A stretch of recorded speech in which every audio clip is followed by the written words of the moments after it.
आप ये बताइए आपकी कितनी सैलरी है पर मंथ? सर ये मत पूछा करो आप, बड़ी शर्म आती है हमें बताते हुए। ये आज के ज़माने में जितनी सैलरी हम लेते हैं ना, हमें बताने में भी शर्म आ रही है।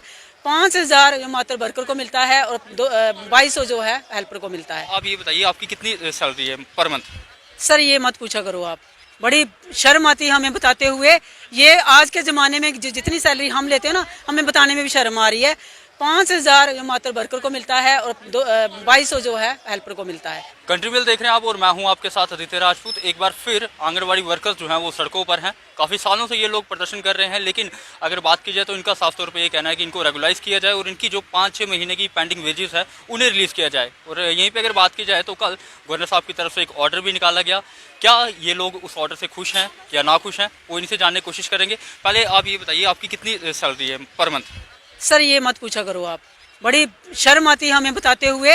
ये आज के ज़माने में जितनी सैलरी हम लेते हैं ना, हमें बताने में भी शर्म आ रही है। 5,000 मात्र वर्कर को मिलता है और 2200 जो है हेल्पर को मिलता है।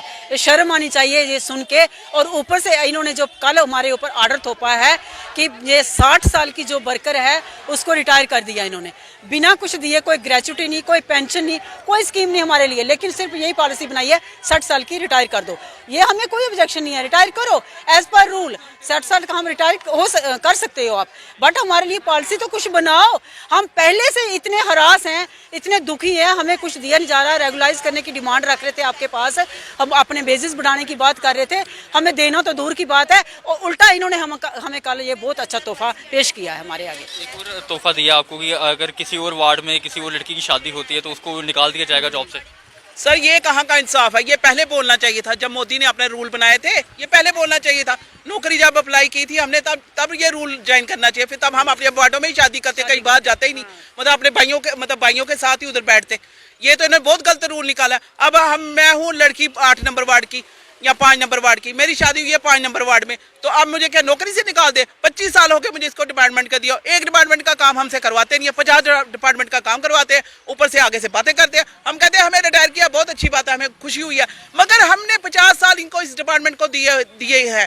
हम कहते हैं फ्रंट लाइन में हम आंगनबाड़ी वर्कर थी, कोविड में सबसे आगे हम थी, कोई किसी की बहन नहीं थी, कोई किसी अफसर की बेटी नहीं थी। कोविड वॉरियर हमें घोषित किया गया था और उसका इनाम देखो ये मिला। हमें काम करते हैं, वो एप्रिसिएशन हमें वो नहीं चाहिए हम अप्रिशिएट करो। कोविड वॉरियर हमें बनाया और उसके बदले में क्या इनाम दिया, तोहफा दिया। देखो ये ऑर्डर जो हमारे आगे पेश किया इन्होंने, ये बड़े शर्म की बात है। ये जो ऑर्डर निकाला है, एक लड़की जो अनमैरिड है वो नौकरी कर रही है, शादी के बाद क्या उससे नौकरी छीनी जाएगी? दूसरे वार्ड में उसका क्या कसूर है? दूसरे वार्ड में उसकी शादी होगी क्या? वो जो एक लड़की है जिस वार्ड में रह रही है, क्या शादी भी उसी वार्ड में करेगी? वो इनकी नौकरी के लिए शादी भी उधर ही करेगी। ये शर्म नहीं आती इनको ये ऑर्डर बनाते हुए? ये महिलाओं को बड़े बड़े हक दिलाते हैं जी। हमारी JNK की लड़की जो है उसको हक मिलेगा अगर उसकी शादी कहीं बाहर। बताइए कितने सालों से आप प्रदर्शन करें, क्योंकि 2-2.5 साल मेरे को भी हो गए कवर करते हैं। बिल्कुल 2.5 साल से लगातार हम ये प्रोटेस्ट कर रहे हैं। हम अपनी डिमांड्स रख रहे हैं, हम मांग रहे हैं इनसे कुछ कि हम इतना काम करते हैं, हमें दो। और हमें देने के बजाय इन्होंने ये हमें हरास किया है। कुल मिलाकर कितने जो है वो 60,000 आंगनबाड़ी वर्कर हेल्पर है। अगर हमारी डिमांड इन्होंने जल्द से जल्द पूरी नहीं की तो इसके बाद हम काम छोड़ हड़ताल पे आ जाएंगे और रोड पूरी रोड ब्लॉक कर देंगे, जैसे 2018 में की थी वैसे ही हम भी करते। काफी बार ये आपने जो है गुहार लगाई कि हम काम छोड़ो हड़ताल कर देंगे, लेकिन तब भी कोई आंसर जो है उनकी तरफ से नहीं आता। नहीं आता तो फिर ये औरतें होती है जो नारी होती है ना, नारी शक्ति की इनको पता होना चाहिए नारी शक्ति क्या है। फिर नारी शक्ति अपनी शक्ति दिखलाएंगी। ये नारी शक्ति क्या होती है? रविंद्र रैना से मिलने की कोशिश की? जी हाँ, मिलने की कोशिश की है। उन्होंने भी ऐसे आश्वासन ही दिए, सभी ने झूठे आश्वासन दिए, किसी ने हमारी डिमांड को नहीं सुना है। काफी बार मिल चुके हैं रविंद्र रैना साहब। 2-3 दिन पहले मनकोटिया साहब से मिले, उनसे हमने सारी बात की, उनको सारा मसला दिखाया। वो हमें बोलते हैं कि आप बताओ कि फलाने स्टेट में कौन से कितनी सैलरी। आप YouTube खोलो, नेट रिसर्च करो, आपको सब कुछ दिख जाएगा। आप लोग अफसर लोग, आपको सब कुछ पता होता है, फिर भी बार बार हमसे पूछ के आप हमें 4,000 रुपये देते हो और हमसे बातें पूछते हो। ये सब सर एक ही थाली के चट्टे बट्टे हैं, कोई किसी ने हमारा काम नहीं किया है। अब हमने अपने कदम पे ही अपना हक लेना है, क्योंकि काम करते हैं सर, काम करते हैं हम।